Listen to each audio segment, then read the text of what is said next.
Hello everyone, आपका स्वागत है अड्डा 24/7 क्लास 9 एंड 10 यूट्यूब चैनल पर। मैं राघवेंद्र सिंह आपका तहे दिल से स्वागत करता हूं और इस सेशन में मैं क्लास 9th के बच्चों को चैप्टर 4 जिसका नाम है स्ट्रक्चर ऑफ एटम, इस चैप्टर का दूसरा टॉपिक पढ़ाने वाला हूं। जी हां, क्योंकि हमने पहला टॉपिक पढ़ लिया है और अब बारी है दूसरे टॉपिक की। दूसरा टॉपिक क्या है? How electrons distributed in different orbit, मतलब किस तरीके से इलेक्ट्रॉन का डिस्ट्रीब्यूशन होता है ऑर्बिट में, वो हम जानने का प्रयास करेंगे इस सेशन में। ठीक है, क्लियर? तो आगे बढ़ा जाए। चलिए बच्चों, आगे बढ़ते हैं बिना किसी देरी के और इसको पढ़ने की कोशिश करते हैं।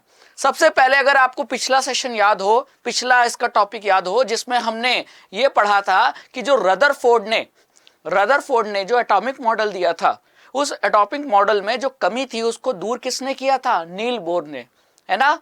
रदरफोर्ड ने सिर्फ ये कहा था कि इलेक्ट्रॉन न्यूक्लियस के बाहर घूमता है, रिवॉल्व करता है, लेकिन नील बोर ने ये कहा कि इलेक्ट्रॉन न्यूक्लियस के बाहर रिवॉल्व तो करता है लेकिन एक फिक्स्ड पाथ पर, फिक्स्ड ऑर्बिट पर, है ना। और उसी ऑर्बिट को हम क्या कहते हैं? शेल कहते हैं। तो किस तरीके से उन शेल में इलेक्ट्रॉन्स को हम रखेंगे, यही तो इस सेशन में हमको पढ़ना है ना।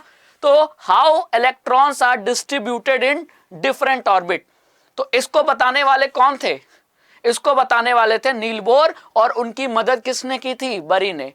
तो नील बोर एंड बरी दो साइंटिस्ट थे जो कि आप यहां सामने देख रहे हो। इन दोनों ने मिलकर इस बात को एक्सप्लेन किया कि इलेक्ट्रॉन जो कि न्यूक्लियस के बाहर रिवॉल्व करता है, न्यूक्लियस के चारों तरफ, वो पाए कहां जाते हैं? एक फिक्स्ड ऑर्बिट पे।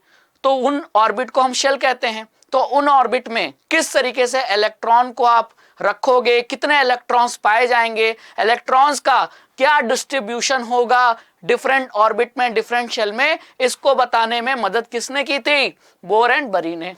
ठीक है, चलिए तो जानने की कोशिश करते हैं कि इन्होंने क्या कहा था, है ना बच्चों। चलिए अब देखो, बोर एंड बरी ने कुछ नियम दिए थे। उन नियम को, उन लॉ को हम फॉलो करते हैं और उन नियम से हम इलेक्ट्रॉन्स का डिस्ट्रीब्यूशन पढ़ते हैं शेल में। मतलब अगर हमको इलेक्ट्रॉन को शेल में रखना है तो हमको वो सारे नियम जो इन्होंने दिए थे वो फॉलो करना पड़ेगा। अब एक एक करके सारे नियम देख लेते हैं। तो सबसे पहला क्या नियम लिखा है?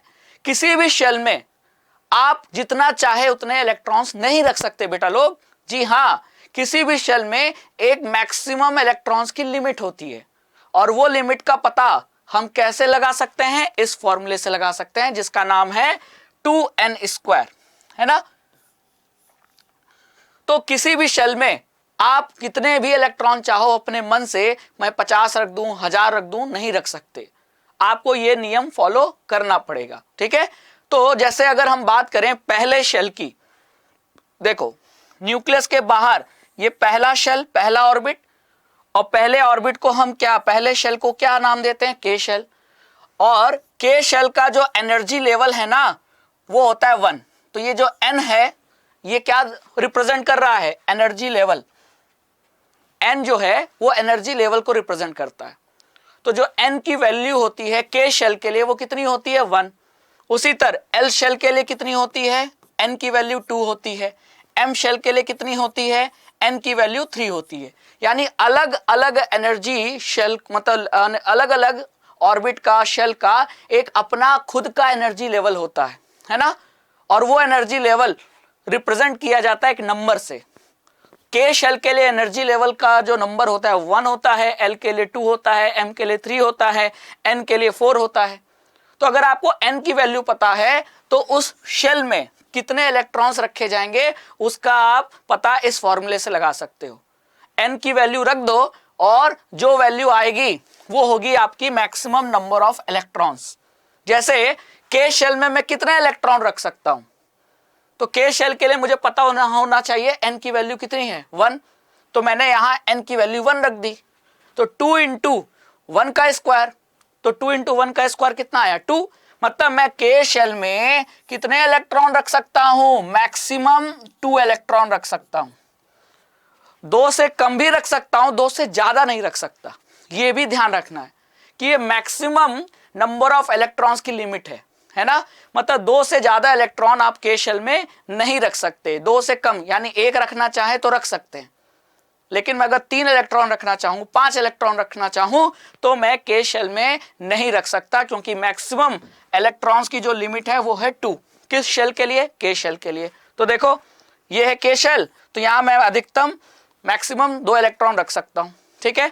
फिर अगर मुझे एल शेल में कितने इलेक्ट्रॉन रखने हैं, एल शेल में मैक्सिमम नंबर ऑफ इलेक्ट्रॉन्स की अगर लिमिट पता करनी है, तो मैं इसी फॉर्मूले का यूज करूंगा, बस एन की वैल्यू 1 की जगह क्या हो जाएगा 2। तो मैं अगर 2 का स्क्वायर करूंगा तो क्या आएगा 4, और 4 इंटू 2 8। मतलब एल शेल में मैक्सिमम कितने इलेक्ट्रॉन रख सकता हूं 8। इससे कम भी रख सकता हूं 7, 6, 5, लेकिन 8 से ज्यादा नहीं रख सकता। उसी तरह एम शेल में एन की वैल्यू 3 हो जाएगी, तो मैक्सिमम नंबर ऑफ इलेक्ट्रॉन कितना आएगा 3 3 जा 9, 9 2 जा 18। तो इसका मतलब एम शेल में मैक्सिमम 18 इलेक्ट्रॉन रखे जा सकते हैं, है ना।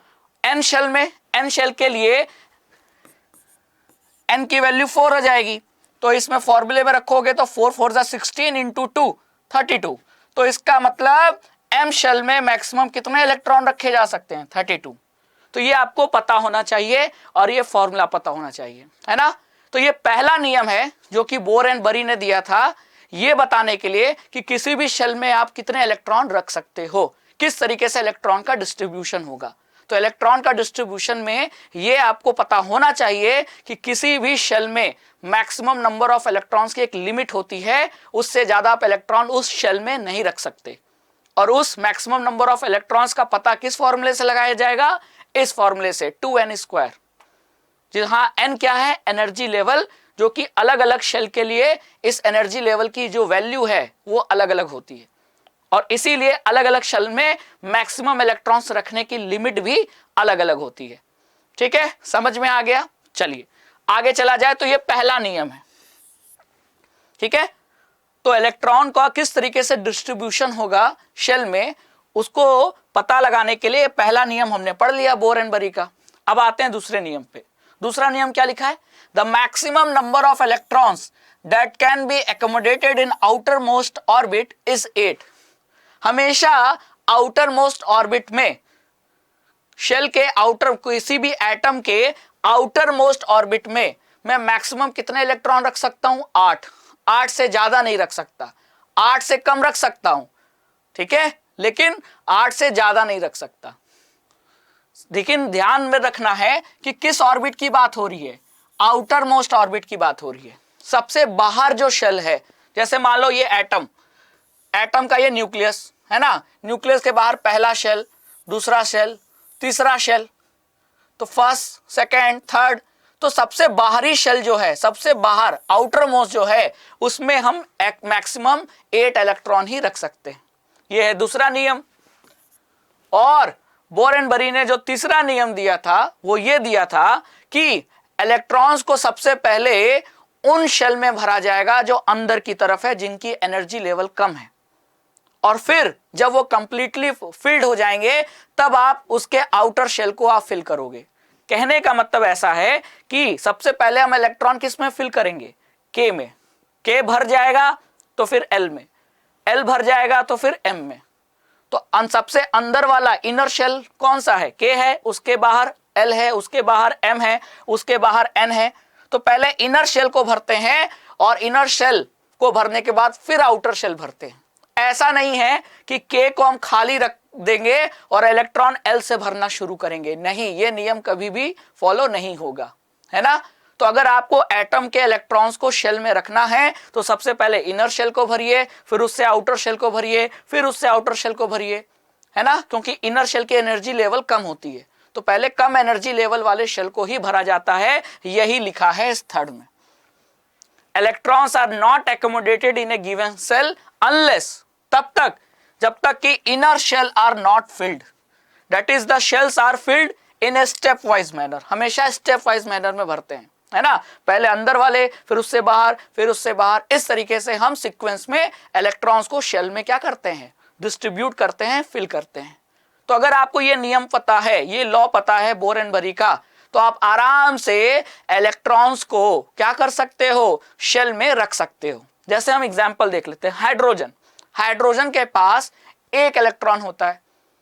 कितने इलेक्ट्रॉन होते हैं? 1 इलेक्ट्रॉन। देखो तो हाइड्रोजन का जो एटम होगा उस एटम में ये क्या है, ये तो हाइड्रोजन एटम का क्या है, न्यूक्लियस, ये तो न्यूक्लियस है। और न्यूक्लियस के बाहर ये आपको क्या नजर आ रहा है, ये है शेल। अब आप ही बताओ ये कौन सा शेल होगा, तो सबसे पहला शेल कौन सा होता है, सबसे पहला शेल होता है के, क्या होता है, के होता है ना, पहला शेल के होता है। तो सबसे पहले इलेक्ट्रॉन कहां फिल करेंगे, के शेल में। तो के शेल में मैक्सिमम कितने इलेक्ट्रॉन फिल कर सकते हैं, 2। लेकिन मुझे फिल कितना करना है, हाइड्रोजन के पास तो एक ही इलेक्ट्रॉन है, तो क्या मैं इसमें फिल कर सकता हूं, जी हाँ, 2 से ज्यादा नहीं कर सकता, 2 से कम कर सकता हूं।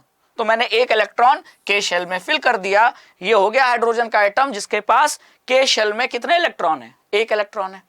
अब यहां देखो हीलियम, हाइड्रोजन के बाद नेक्स्ट एलिमेंट आता है पीरियोडिक टेबल में, क्या नेक्स्ट एलिमेंट आता है हीलियम। हीलियम के पास कितने इलेक्ट्रॉन है, साफ साफ देखो 2 इलेक्ट्रॉन दिख रहे हैं, एक ये इलेक्ट्रॉन, एक ये इलेक्ट्रॉन, मतलब हीलियम के पास 2 इलेक्ट्रॉन है। तो 2 इलेक्ट्रॉन कहां भरूंगा, तो ये हीलियम का न्यूक्लियस, और न्यूक्लियस के बाहर ये है कौन सा शेल, के शेल, और के शेल में मैं 2 इलेक्ट्रॉन फिल कर दूंगा, क्योंकि पहले के शेल ही भरा जाएगा ना। तो इस तरीके से ये हीलियम का एटम हो गया, ये हाइड्रोजन का एटम हो गया। हाइड्रोजन के शेल में 1 इलेक्ट्रॉन, हीलियम के शेल में 2 इलेक्ट्रॉन। लेकिन जैसे ही हीलियम से आगे बढ़ूंगा लिथियम, तो लिथियम के पास हो जाएंगे 3 इलेक्ट्रॉन। अब के में मैं कितने इलेक्ट्रॉन रख सकता हूं, अभी हमने पढ़ा था कि के शेल में मैक्सिमम 2 इलेक्ट्रॉन्स ही रख सकते हैं ना। तो लिथियम के एटम में तो 3 इलेक्ट्रॉन है, तो फिर के में मैं कितने रख पाऊंगा, 2, बचा 1। 3 में से 2 को मैंने के शेल में रख दिया, और अगला जो 1 इलेक्ट्रॉन है वो कहां रखूंगा, इसके बाहर वाले शेल में, मतलब के भी जो बाहर होगा उसमें मैं रखूंगा, एल शेल में, है ना। तो इस तरीके से आप इलेक्ट्रॉन को रख सकते हो, और वही यहां रिप्रेजेंट किया गया है, क्या, symmetric atomic structure of the first 18 elements. जरा ध्यान देखो, मैंने हाइड्रोजन हीलियम के बाद नेक्स्ट किसका बताया था, लिथियम का बताया था। देखो जरा लिथियम को ध्यान से देखो, दिख रहा है यहाँ लिथियम, लिथियम का ये न्यूक्लियस, और न्यूक्लियस के बाहर पहला शेल जिसमें 2 इलेक्ट्रॉन। अब के शेल तो भर गया, अब 1 इलेक्ट्रॉन और रखना है, तो मैं यहां नहीं रखूंगा, अब इसके आउटर वाले शेल में रखूंगा। तो यहां देखो 1 इलेक्ट्रॉन और है, तो 3 इलेक्ट्रॉन, तो यहां 1, यहां 2 इलेक्ट्रॉन, यहां 3 इलेक्ट्रॉन। बेरिलियम के पास 4 इलेक्ट्रॉन, कैसे रखूंगा मैं 4 इलेक्ट्रॉन, तो के में 2 रखूंगा, देखो 2 नजर आ रहा है, एक ये, और के तो भर गया, तो फिर एल शेल में 2 और रख दिया, 5 और रख दिया। अरे सॉरी, ये बेरिलियम है ना, एक मिनट सॉरी, लिथियम के बाद बेरिलियम आता है, बेरिलियम के पास 4 इलेक्ट्रॉन, तो 4 में से 2 यहां के शेल में और 2 एल शेल में। बोरॉन के पास 5 इलेक्ट्रॉन, तो के में 2 और एल में 3, है ना। तो इस तरीके से मैं लिख सकता हूं यहां 2 1 2 2 2 3। ये क्या बता रहा है, के में 2 एल शेल में 1, के में 2 एल शेल में 2, के में 2 एल शेल में 3, है ना। कार्बन के पास कितने इलेक्ट्रॉन होते हैं, 6 इलेक्ट्रॉन होते हैं। तो आप ही बताओ के में कितना, के में 2 होगा, तो 6 में से 2 के शेल में, और एल शेल में कितना, 4। तो देखो 4 है कि नहीं, 1 2 3 4। तो इस तरीके से आप अलग अलग एटम्स का यहां इलेक्ट्रॉनिक डिस्ट्रीब्यूशन देख रहे हो। तो शुरुआत के जो 18 एलिमेंट्स है ना, उन 18 एलिमेंट्स का जो एटम है, उस एटम में किस तरीके से इलेक्ट्रॉन का डिस्ट्रीब्यूशन है वो आपको यहां नजर आ रहा है। जरा ऑक्सीजन को देख लो, ऑक्सीजन का एटॉमिक नंबर क्या होता है, 8, है ना। 8 इलेक्ट्रॉन होते हैं किसके पास, ऑक्सीजन के पास। तो 8 में से 2 मैं कहां रखूंगा, पहले 2 इलेक्ट्रॉन में के शेल में रखूंगा, बच गए कितने, 6 कहां रखूंगा, बाकी एल शेल में रखूंगा, 1 2 3 4 5 6। तो ये हो गया 2 और 6, के में 2 और एल शेल में कितने, 6। तो आप क्या देख रहे हो, जो बोर एंड बरी का जो नियम है, लॉ है, वो फॉलो हो रहा है कि नहीं। मैक्सिमम इलेक्ट्रॉन का जो नियम है वो भी फॉलो हो रहा है। पहले हम अंदर वाले शेल, के शेल को भर रहे हैं, और उसको भरने के बाद हम क्या कर रहे हैं, हम एल शेल को भर रहे हैं, है ना। तो फिल करने का तरीका भी वही है, पहले इनर शेल फिर आउटर शेल, और आपको ये साफ साफ यहां नजर आ रहा है, ठीक है। चलो आगे चलते हैं। अब हम ये पढ़ने की कोशिश करते हैं कि वैलेंसी क्या होती है, क्योंकि जब आपको इलेक्ट्रॉन का डिस्ट्रीब्यूशन समझ में आ गया एटम में, तो वो जो एटम जिस एलिमेंट का है उस एलिमेंट की वैलेंसी क्या होगी अब समझ में आ जाएगा। क्योंकि वैलेंसी समझने के लिए जरूरी है वैलेंस इलेक्ट्रॉन को समझना, और वैलेंस इलेक्ट्रॉन को हम तब समझ पाएंगे जब हमको यह पता हो कि किस तरीके से इलेक्ट्रॉन का डिस्ट्रीब्यूशन होता है शेल में।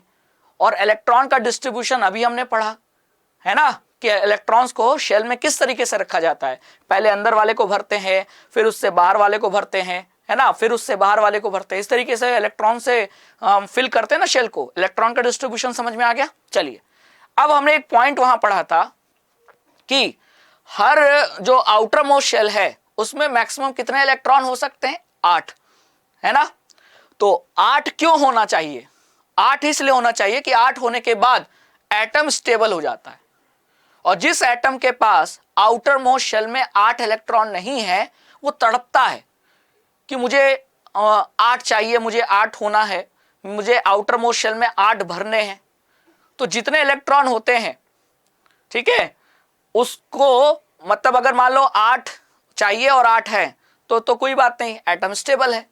लेकिन जब 8 नहीं होते आउटर मोस्ट शेल में इलेक्ट्रॉन, तो एटम तड़पता है कि मुझे किसी तरीके से अपने आउटर मोस्ट शेल में 8 भर लेना है, 8 को पूरा कर लेना है, ऑक्टेट पूरा कर लेना है।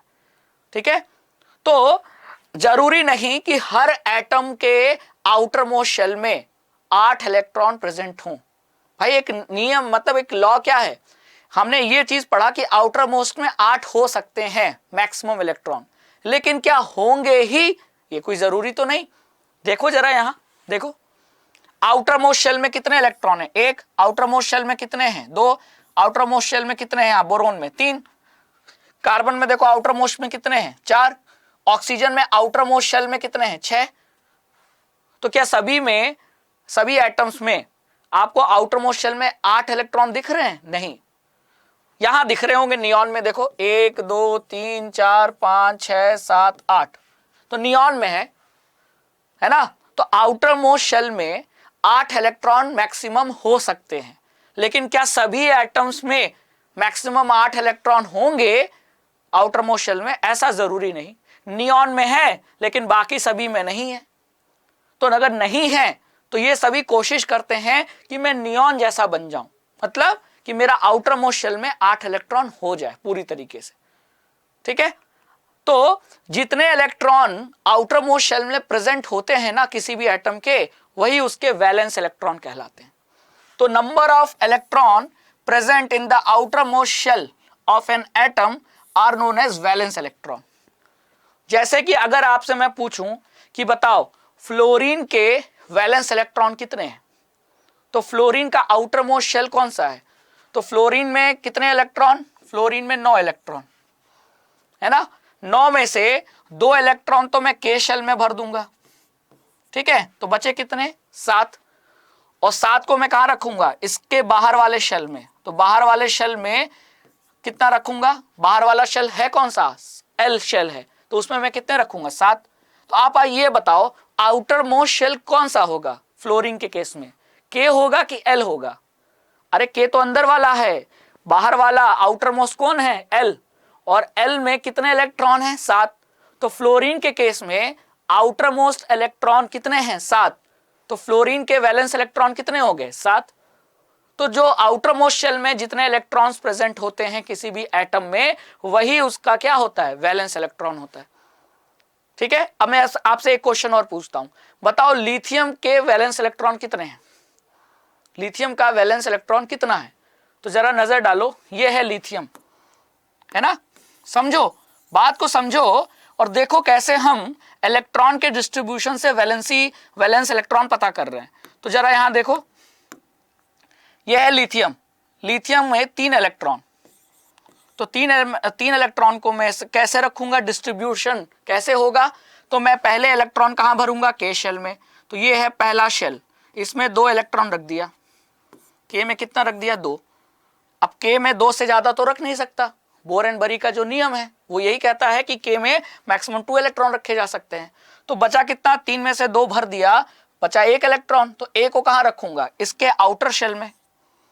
आउटर कौन सा है, एल, तो एल में मैंने एक रख दिया, तो 2 1 मिलकर हो गए 3। तो अब बताओ इनर शेल कौन है, इनर शेल तो ये है के शेल, और आउटर मोस्ट कौन है, एल शेल। तो आउटर मोस्ट में कितने इलेक्ट्रॉन है, एक इलेक्ट्रॉन।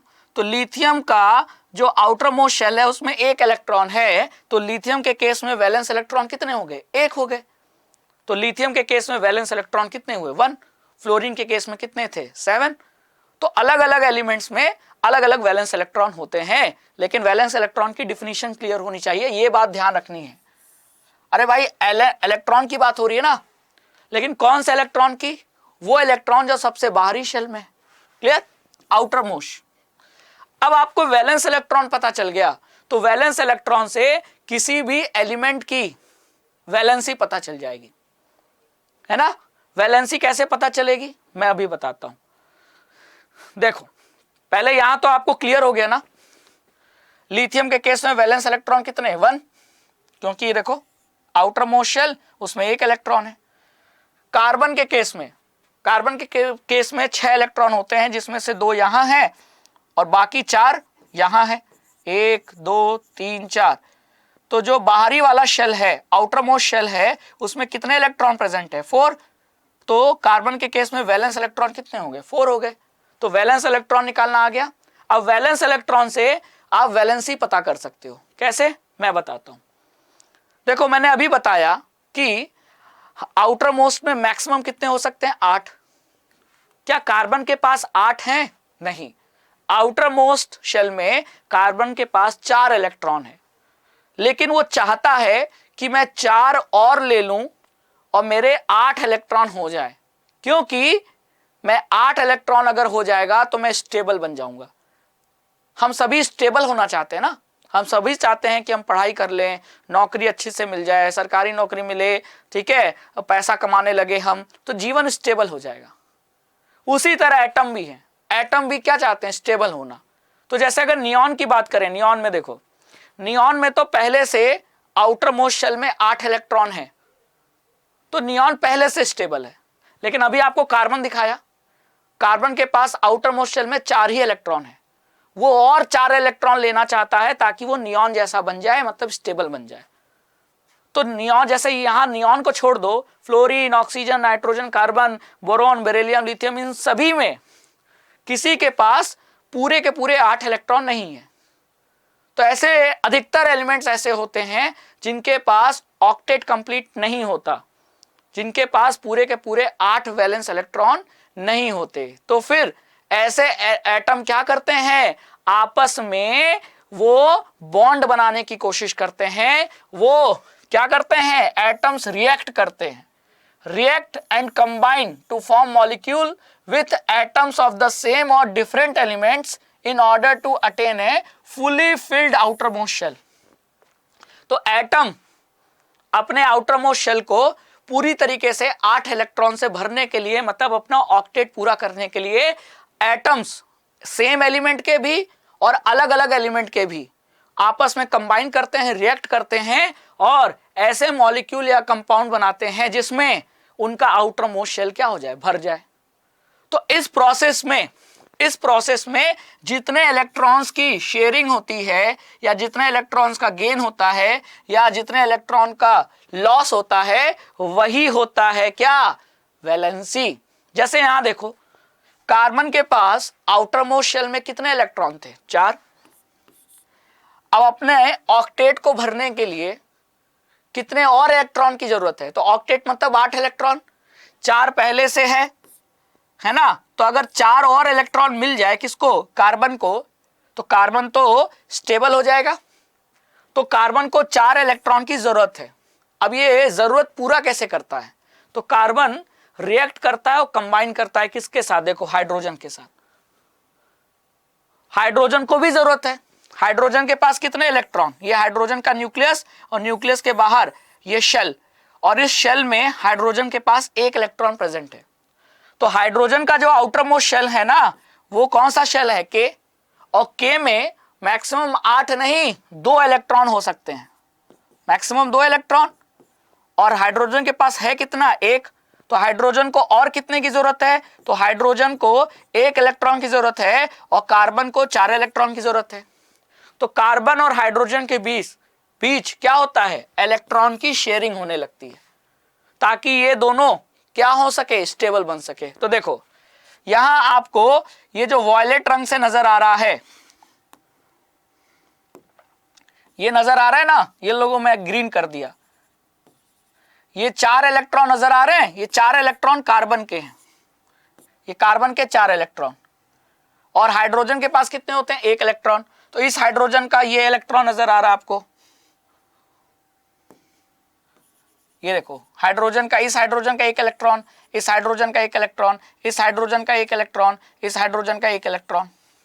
तो हाइड्रोजन के 1 इलेक्ट्रॉन कार्बन के 1 इलेक्ट्रॉन से मिलकर क्या होती है? इलेक्ट्रॉन की शेयरिंग होती है और बॉन्ड बनता है। और ये इलेक्ट्रॉन, ये कार्बन अपने में भी गिनेगा और हाइड्रोजन भी अपने में गिनेगा।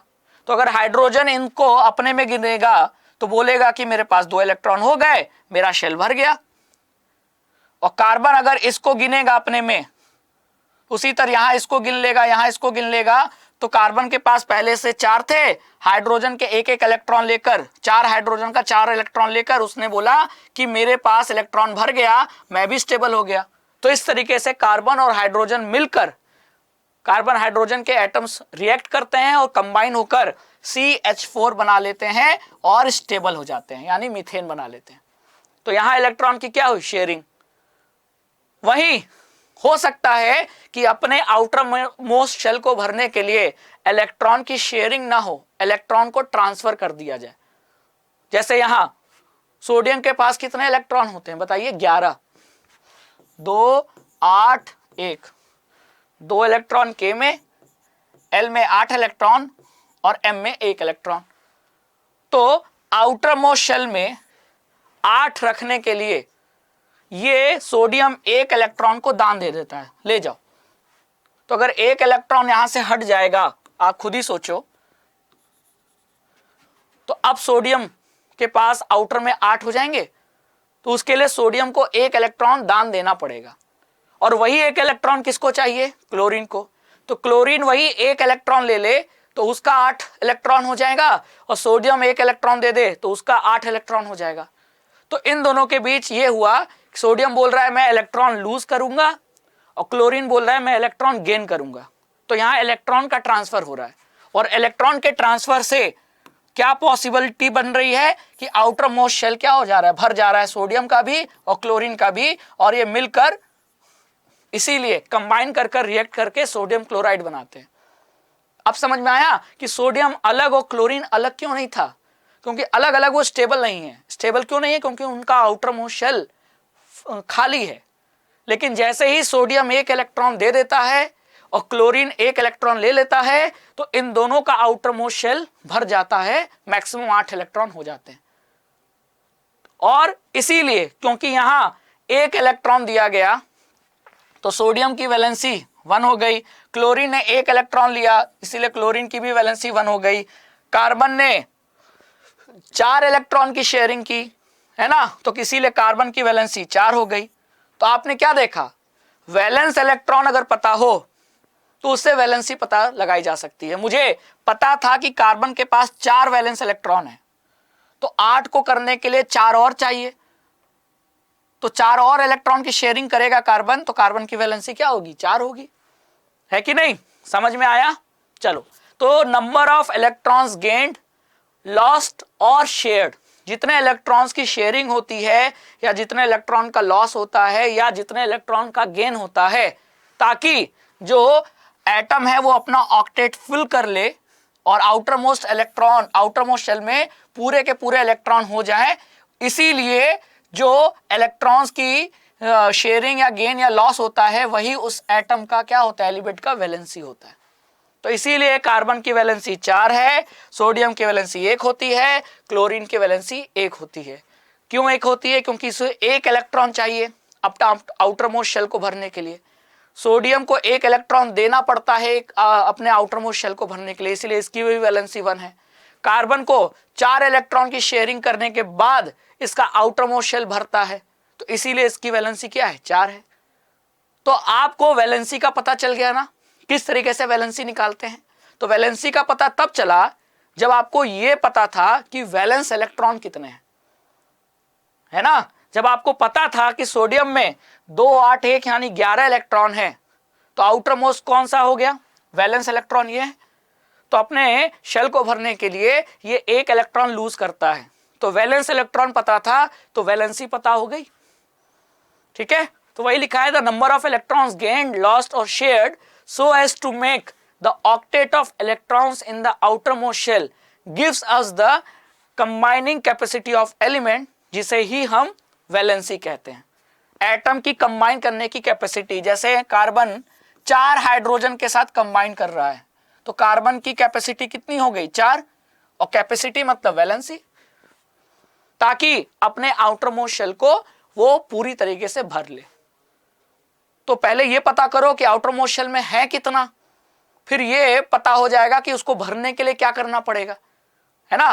तो वैलेंस इलेक्ट्रॉन से वैलेंसी पता लगाई जा सकती है। क्लियर। अब जैसे हाइड्रोजन के केस में देखो, हाइड्रोजन के के शेल में 1 इलेक्ट्रॉन है और के में मैक्सिमम कितने हो सकते हैं, 2 इलेक्ट्रॉन। तो आप ये बताओ कि हाइड्रोजन का आउटर मोस्ट शेल ये है ना, आउटर मोस्ट शेल में जितने इलेक्ट्रॉन्स होते हैं वही वैलेंस इलेक्ट्रॉन होता है। तो कितने वैलेंस इलेक्ट्रॉन है हाइड्रोजन के पास, 1। अब उसकी वैलेंसी कितनी होगी, हाइड्रोजन की वैलेंसी कितनी होगी, तो वो कैसे पता करेंगे। तो वैलेंस इलेक्ट्रॉन आपको पता था 1 है, तो के में मैक्सिमम कितने इलेक्ट्रॉन भरे जा सकते हैं, 2। तो 2 में से 1 इलेक्ट्रॉन है, 1 इलेक्ट्रॉन और मिल जाए तो हाइड्रोजन का काम बन जाएगा। तो हाइड्रोजन को 1 इलेक्ट्रॉन की जरूरत है, तो हाइड्रोजन 1 इलेक्ट्रॉन की या तो शेयरिंग करेगा या लॉस और गेन करेगा। तो इसकी कैपेसिटी 1 हुई कि नहीं, तो वही तो वैलेंसी है। तो आपको पता चल गया हाइड्रोजन की वैलेंसी 1 है। लिथियम का देखो, लिथियम की वैलेंसी कितनी होती है, लिथियम की वैलेंसी 1 होती है। कैसे पता, देखो आउटर मोस्ट शेल में कितने इलेक्ट्रॉन, 1। तो आउटर मोस्ट शेल में जो इलेक्ट्रॉन होते हैं वही तो वैलेंस इलेक्ट्रॉन होते हैं। अब ये लिथियम क्या करेगा, अपने आउटर मोस्ट शेल को भरने के लिए 7 इलेक्ट्रॉन लेने से अच्छा है कि ये 1 इलेक्ट्रॉन दान दे दे, है ना। भाई आप ही बताओ, आउटर मोस्ट शेल में 8 इलेक्ट्रॉन होते हैं, इसके पास 1 है, तो 7 इलेक्ट्रॉन चाहिए।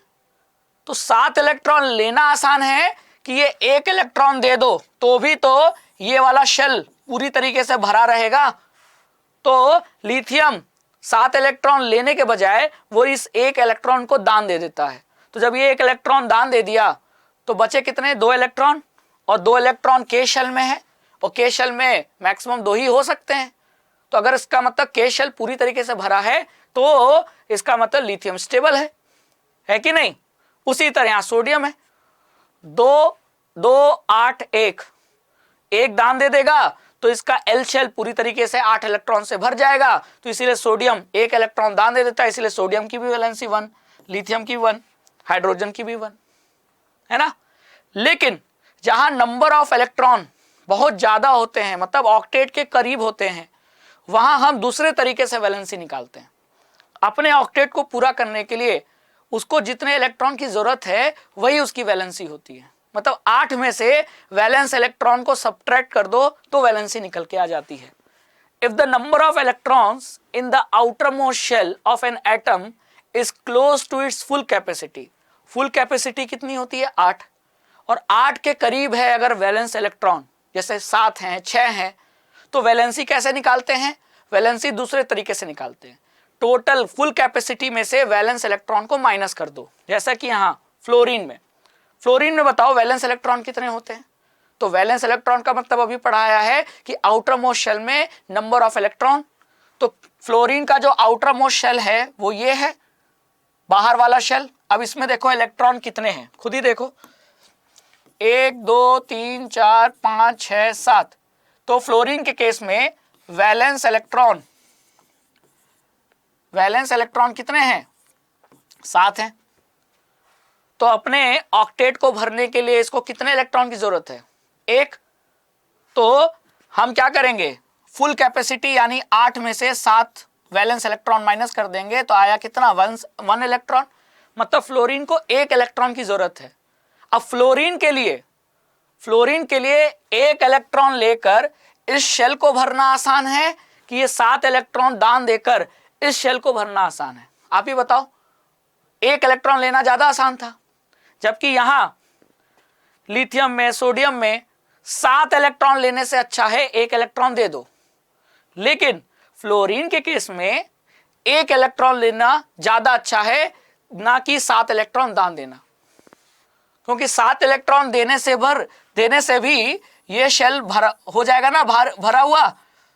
ये शेल तो पहले से भरा है, तो अगर 7 इलेक्ट्रॉन फ्लोरीन दान दे दे तो भी तो ये शेल बचेगा, वो भी भरा हुआ, तो भी तो स्टेबल बनेगा। लेकिन तब वो काम बहुत ज्यादा एनर्जी वाला होगा। उससे अच्छा है कि एक इलेक्ट्रॉन ले लो है और पूरे के पूरे इस शेल को भर लो। तो 8 में से 7 माइनस कर दिया 1, यानी फ्लोरीन की वैलेंसी आ गई कितनी? 1। इसीलिए आपने देखा होगा कि फ्लोरीन जब F2 लिखते हैं तो एक बॉन्ड बनता है ना। इस फ्लोरीन का एक इलेक्ट्रॉन, इस फ्लोरीन का एक इलेक्ट्रॉन बॉन्ड बनाकर शेयरिंग करता है, और इस तरीके से ये इलेक्ट्रॉन भी अपने में गिन लेता है और ये वाला इलेक्ट्रॉन इसमें अपने में गिन लेता है। मतलब फ्लोरीन का एक इलेक्ट्रॉन दूसरे फ्लोरीन में गिन लेता है कि वो मेरा है, और दूसरे वाले का एक इलेक्ट्रॉन फ्लोरीन दूसरा वाला, पहला वाला मतलब अपने में गिन लेता है ना। जैसे मान लो, ऐसा मैं कहना चाह रहा हूं कि फ्लोरीन के केस में आउटर मोस्ट शेल में कितने? 7 इलेक्ट्रॉन। 7 में से 6 को हटा दो, मतलब 6 है, लेकिन काम के लिए सिर्फ एक ही की जरूरत है। इस फ्लोरीन का एक इलेक्ट्रॉन और दूसरे फ्लोरीन का एक इलेक्ट्रॉन। अब ये वाला भी इसमें गिनेगा, तो इसके पास पहले से 7 थे, इस वाले का एक इलेक्ट्रॉन, तो इसके पास 8 हो गए, और इस इलेक्ट्रॉन को ये अपने में गिनेगा, तो इसके पास 7 थे, इसके वाले का एक ले लिया तो इसके पास भी 8 हो गए। तो इलेक्ट्रॉन की शेयरिंग से दोनों के पास 8-8 हो गए, दोनों स्टेबल हो गया। तो कितने इलेक्ट्रॉन की शेयरिंग हुई? एक इलेक्ट्रॉन की शेयरिंग हुई, है ना। तो इसका मतलब फ्लोरीन की वैलेंसी कितनी है? 1। ठीक है, समझ में आया? Hence its valency is determined by subtracting 7 electron from the octet, and this give you a valency of 1 for fluorine. ठीक है, अब जरा बताओ, what is the valency of oxygen that you get from this calculation? मतलब oxygen में इसी तरीके से अगर आपको वैलेंसी बताना हो तो बताइए क्या होगी? सोचिए। तो पहले ये पता करो कि वैलेंस इलेक्ट्रॉन कितने हैं, है ना। तो ऑक्सीजन की बात करें तो ऑक्सीजन के पास होते हैं 8 इलेक्ट्रॉन। तो ऑक्सीजन का जो एटम होगा, ये न्यूक्लियस के बाहर पहला शेल, इसमें 2 इलेक्ट्रॉन, टोटल कितने हैं? 8। 8 में से 2 को मैंने K में रख दिया। अब बचे कितने? 6। 6 को मैं कहाँ रखूंगा? L शेल में। तो 1 2 3 4 5 6, तो L में कितने रख दिया? 6। अब आउटर मोस्ट सेल कौन सा है? ये है ना। अब इसमें 8 करने के लिए कितने इलेक्ट्रॉन की जरूरत है? 2 की, क्योंकि पहले से 6 है, 2 और मिल जाए तो ऑक्सीजन स्टेबल हो जाएगा, तो 2 की जरूरत है। तो इसीलिए ऑक्सीजन की वैलेंसी क्या होगी? 2 होगी। या हम ऐसे भी निकाल सकते हैं कि ऑक्टेट मतलब 8 इलेक्ट्रॉन, पहले से 6 है, माइनस कर दो 6 को, 8 में से 2 आया, 2 हो गई वैलेंसी किसकी? ऑक्सीजन की। तो जहां मैक्सिमम इलेक्ट्रॉन के करीब होते हैं वैलेंस इलेक्ट्रॉन, मतलब मैक्सिमम कितने हो सकते हैं? 8। अब 8 के करीब है ना 6 या 7, तो वहां माइनस करके निकालते हैं। क्लियर? बहुत आसान है, बहुत आसान है। देखो, वो रास्ता अपनाएगा एटम स्टेबल होने के लिए जो आसान है, वो तरीका, वो रास्ता। जैसे आपको कहीं जाना हो तो एक पक्की रोड है, एकदम सीमेंटेड हाईवे है, और एक कच्ची सड़क है, तो आप कहां से जाना पसंद करोगे? जल्दी पहुंचने के लिए आप हाईवे से जाना पसंद करोगे। तो रास्ते दोनों थे, लेकिन आपने एक रास्ता चुना हाईवे वाला। क्यों? आसान है। उसी तरह एटम को स्टेबल होना है। अब एटम स्टेबल होने के लिए या तो इलेक्ट्रॉन लेगा या इलेक्ट्रॉन दान दे देगा। तो दोनों में से जो आसान होगा एटम वो करता है। ऑक्सीजन ये भी कर सकता था कि ये 6 के 6 इलेक्ट्रॉन दान दे देता। मान लो 6 के 6 इलेक्ट्रॉन दान दे देता, तो बचा के में मैक्सिमम कितने हो सकते हैं? 2। तो 2 तो है, तो के तो भर गया, तो भी तो ऑक्सीजन स्टेबल हो सकता था। लेकिन 6 इलेक्ट्रॉन देने से मुश्किल है, 6 इलेक्ट्रॉन देना मुश्किल है, लेकिन 2 इलेक्ट्रॉन लेकर अपने आप को स्टेबल बनाना आसान है। इसीलिए ऑक्सीजन 2 इलेक्ट्रॉन लेता है, ना कि 6 इलेक्ट्रॉन दान देता है। क्लियर? तो रास्ता कौन सा होगा ये डिपेंड करता है कि वैलेंस इलेक्ट्रॉन कितने हैं। तो वैलेंसी का पता वैलेंस इलेक्ट्रॉन से लगा लिया हमने, ठीक है। चलिए अब हम पढ़ लेते हैं एटॉमिक नंबर और मास नंबर को, ठीक है। एटॉमिक नंबर मास नंबर पता करने के लिए पहली बात हमको एटम का स्ट्रक्चर क्लियर होना चाहिए। तो ये रहा एटम का स्ट्रक्चर, है ना। एटम का जो न्यूक्लियस होता है, ये रहा न्यूक्लियस, सारा मास यही होता है एटम का, और इस न्यूक्लियस पे पॉजिटिव चार्ज होता है प्रोटॉन के कारण, मतलब न्यूक्लियस में प्रोटॉन होते हैं और न्यूट्रॉन भी पार्टिकल पाया जाता है। और इस प्रोटॉन न्यूट्रॉन यानी न्यूक्लियस में जो पाए जाते हैं, तो दोनों को मिलाकर इसीलिए कहा जाता है क्या, न्यूक्लियॉन्स। इन दोनों को एक साथ क्या कहा जाता है, न्यूक्लियॉन्स। बहुत अच्छा क्वेश्चन है, यह ध्यान रखना। न्यूक्लियस में पाए जाने वाले सब एटॉमिक पार्टिकल्स को न्यूक्लियॉन्स कहते हैं, और वो कौन से होते हैं, प्रोटॉन, न्यूट्रॉन। और इस न्यूक्लियस के बाहर एक ऑर्बिट पर शेल में क्या घूम रहे होते हैं, इलेक्ट्रॉन घूम रहे होते हैं फिक्स्ड ऑर्बिट पे, है ना। अब जो किसी भी एटम में जो प्रोटॉन होते हैं, एक प्रोटॉन है कि 2 है 3 है, वो होगा कहाँ, न्यूक्लियस में। तो जितने प्रोटॉन होते हैं वही उस एटम का एटॉमिक नंबर होता है।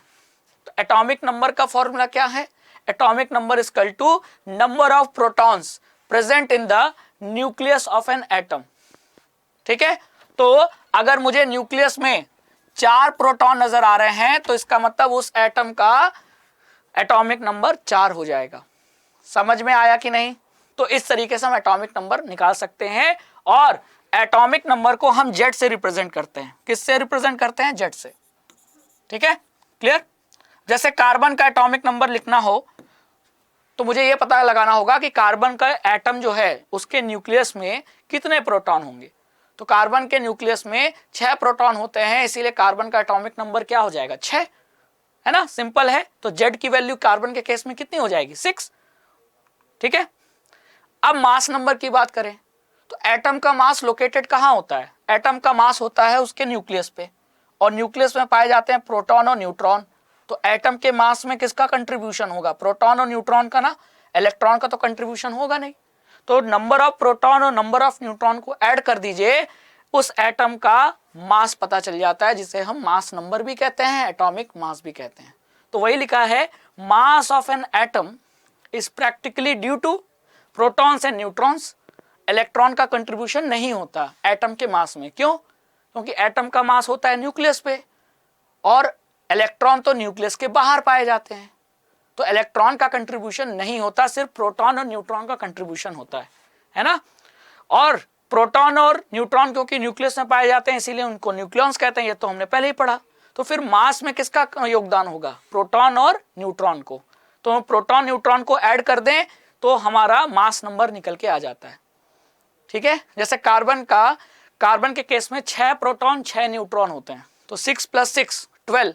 तो कार्बन का मास नंबर या कह लो एटॉमिक मास कितना होगा, 12 होगा, लेकिन एटॉमिक नंबर 6 होगा।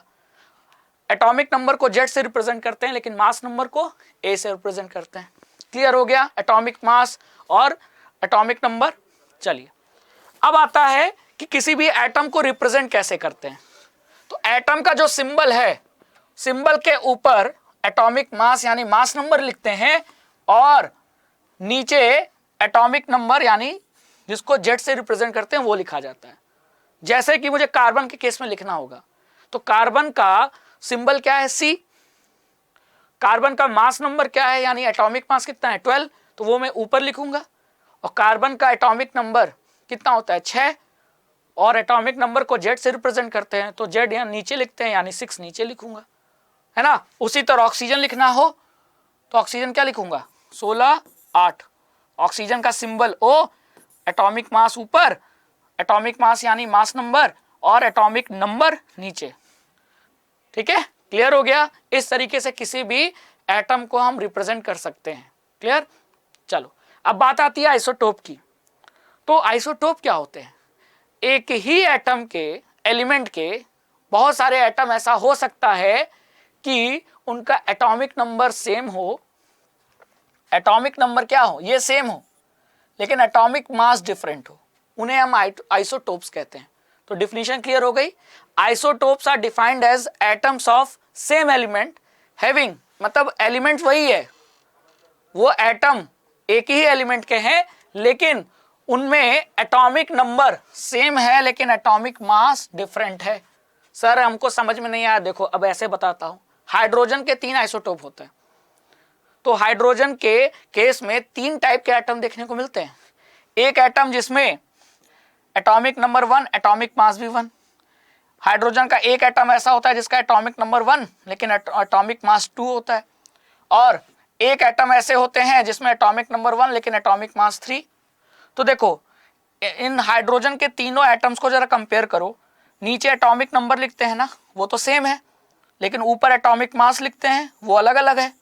तो फिर ये आपस में क्या हुए, आइसोटोप हुए, किसके, हाइड्रोजन के, है ना। आइसोटोप हुए कि नहीं, हाइड्रोजन के। तो हाइड्रोजन के कितने आइसोटोप होते हैं, 3। 1H1 को प्रोटियम कहते हैं, 2H1 को ड्यूटेरियम और 3H1 को ट्राइटियम। ठीक है। उसी तरह अदर एग्जाम्पल देख लेते हैं। देखो carbon 12 carbon 14 6 atomic number same लेकिन एटॉमिक मास अलग अलग।